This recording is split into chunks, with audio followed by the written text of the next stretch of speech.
A milestone reached in Kentucky today. Governor Andy Beshear signing an executive order making it legal for Kentuckians suffering with certain chronic illnesses to possess medical marijuana. What we're trying to do is take a measured step to help those that are struggling while ensuring they can purchase from a safe and reliable place.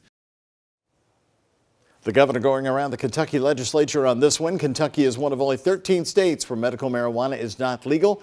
WHAS 1119's Bobby McSwine tonight found those who have been fighting to change all that.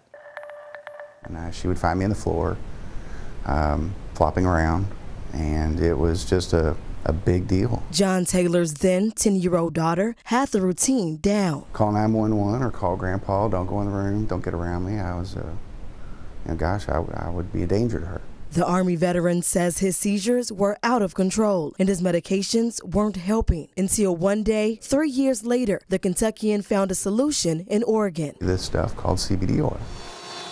He learned how to manufacture it and created his business, Commonwealth Extracts, supplying stores with hemp-derived products, including his wife's store, D.D. Taylor's 502 Hemp. Now, Kentuckians suffering from chronic illness will soon have an even more potent alternative. Governor Andy Beshear signed an executive order Tuesday morning, making it legal to access medical marijuana for those diagnosed with one of 21 different illnesses. Kentuckians suffering from these chronic and terminal conditions will soon be able to get the help they need without living in fear of being charged with a misdemeanor. One veteran at Tuesday's conference says this is a game changer. I started dropping medication after medication after medication.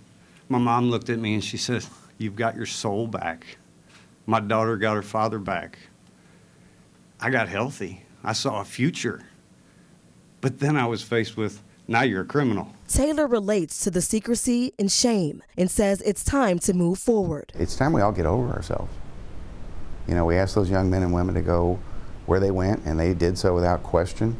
And now it's our responsibility for what we created. In a series of tweets, Attorney General Daniel Cameron opposed the executive actions. He says Beshear has attempted to bypass the policy-making authority of the General Assembly. Cameron also says the General Assembly is the sole and final policy-making body of this state and says he's reviewing these executive orders to determine next steps. Beshear says only a constitutional amendment can overturn the orders. Now, also today, Governor Beshear signed another executive order regulating Delta 8 in the state. It requires manufacturers to have proper licensing and label their products accordingly. They both take effect in January. I'm live in the newsroom. Bobby McSwine for the WHAS 1119 on your side.